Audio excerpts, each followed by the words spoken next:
आप में से बहुत सारे लोगों ने उस टाउन की कहानी सुन रखी होगी जिसमें चूहों की कसरत हो जाती है, या फिर मशहूर बिस्किट सुपर पर ये वाली तस्वीर देखी होगी। इस तस्वीर के पीछे वही चूहों वाली दिलचस्प कहानी है। लेकिन क्या आप जानते हैं कि इस कहानी में हकीकत किस हद तक छुपी हुई है? क्या 130 बच्चे वाकई गुम हो गए थे?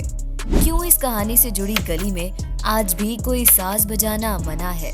तारीखदान इस बारे में क्या कहते हैं? आज की वीडियो में हम बड़ी वाली टॉर्च से इन सब बातों पर रोशनी डालने की कोशिश करेंगे।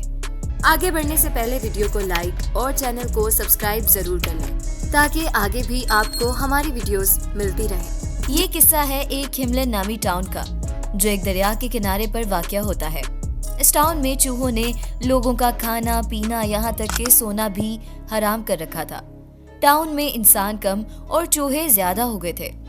इसी दौरान एक पुरस्कार शख्स की टाउन में आमद होती है, जो बाद में पाइड पाइपर ऑफ हेमलिन के नाम से मशहूर होता है।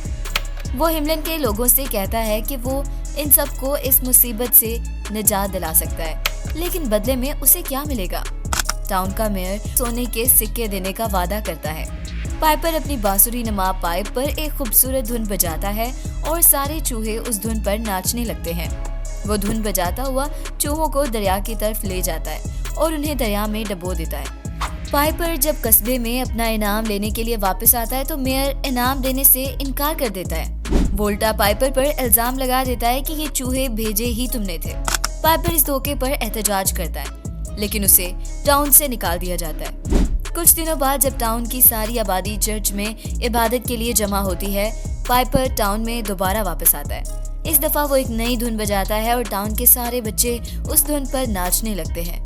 कहानी के मुताबिक टोटल 130 बच्चे उसके पीछे नाचते हुए पहाड़ों में गायब हो जाते हैं। लोग जब कस्बे में वापस आते हैं तो उन्हें सिर्फ 3 बच्चे वहां पर मिलते हैं, एक लंगड़ा, एक अंधा और एक बहरा बच्चा।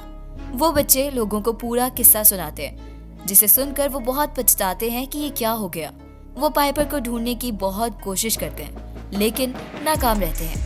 आखिरी जगह जहां बच्चों को देखा गया था, उस जगह को अब बुंगलो शनस्ट्रासे कहा जाता है, जहां मौसीकी और रक्स आज तक मना है।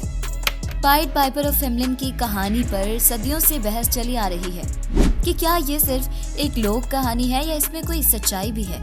इस सवाल के जवाब में जो बातें सामने आईं वो काफी दिलचस्प और हैरत अंगेज हैं। इस कहानी के बारे सबसे मशहूर थ्योरी तो वही है जो हमने अभी वीडियो के शुरू में बयान की।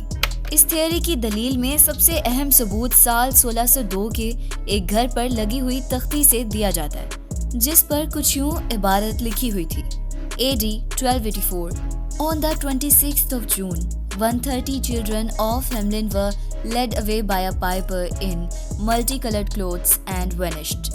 हेमलिन टाउन की रिकॉर्ड बुक में लिखी गई एक और लाइन भी इस तारीखी वाक़ये की तरफ इशारा करती है।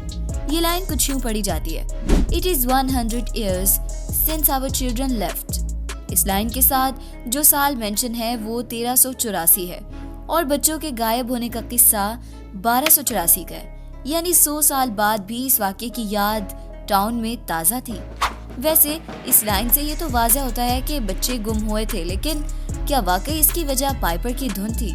अगर ये बात तस्लीम नहीं करती तो तारीखदान इसकी वजाहत एक और थ्योरी के साथ करते हैं। जिस दौर की ये बात है, उस दौर में एक जगह से दूसरी जगह हिजरत करना आम था।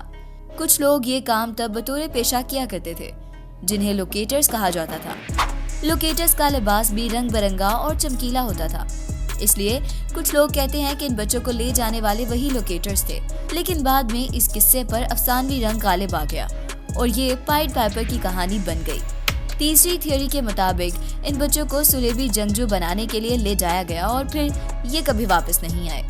चौथी थ्योरी डांस की वबा को उन बच्चों की गुमशुदगी की वजह बताती है। डांसिंग प्लेग के बारे में अगर आप नहीं जानते तो इसके बारे में बता दूं कि ये एक वबाई मर्ज था, जिसमें देखते ही देखते लोगों की कसीर तादाद को डांस करने की बीमारी लग गई और वो डांस करते करते थक कर मर जाते, लेकिन डांस करना बंद नहीं करते थे। हो सकता है हेमलिन टाउन के बच्चे भी ऐसी ही बीमारी का शिकार होकर नाचते हुए जंगल या पहाड़ों पर चले गए हों और वहीं वफात पा गए हों। 5वीं और आखिरी थ्योरी ये है कि पिछली सारी थ्योरियां बेबुनियाद हैं और इस कहानी की हकीकत सिर्फ वो इखलाकी सबक है जो हमें धोखाधड़ी और लालच के नुकसानात से आगाह करता है। आपके ख्याल में हकीकत क्या है? किसी धुन पर बच्चों का होशो हवास से बेगाना होना अगर मुमकिन नहीं तो इन तहरीरों का क्या मतलब है जो टाउन के रिकॉर्ड में शामिल है? हेम्लिन टाउन की इस स्ट्रीट पर आज भी कोई म्यूजिक बजाना मना क्यों है जहां बच्चे आखिरी मर्तबा देखे गए थे? नीचे कमेंट्स में अपनी राय देना ना भूलिएगा।